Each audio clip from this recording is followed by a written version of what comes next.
ito naman, alam naman natin, aware tayo sa word talaga ng Nepo Baby. Simula talaga na nausbong yan at Yes. napag-usap-usapan talaga. Lalo na sa mga Gen Z, di ba? Naging maingay itong Nepo Baby. Sa inyo po ba, naging Nepo Baby ba kayo bago pumasok Wow! bilang isang Very ano yung question congresswoman? natin. Oo.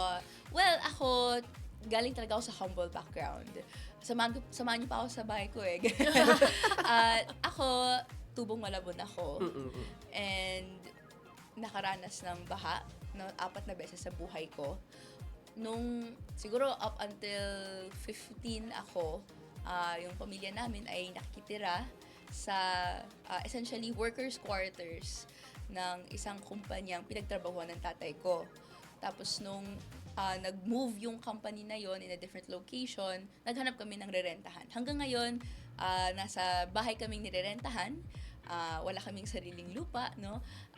And currently ay nandun pa rin kami. Kahit malaki kaming pamilya and naiintindihan naman nila na kahit ito yung gawain ko, hindi nag-e-expect na magpakayaman. Kasi ang point naman ng pagiging representative ng kabataan ay may platform yung youth representation na masuportahan yung mga iba't ibang kabataan na tumutulong magmulat sa henerasyon niya at sa iba't ibang henerasyon na magkaroon ng tunay na pagbabago.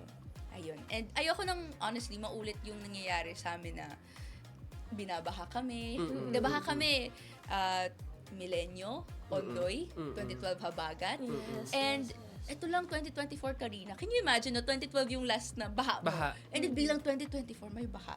Ibig sabihin may hindi tama sa paggawa ng flood control. So, even though coastal city yung Malabon, syempre medyo sinking yan.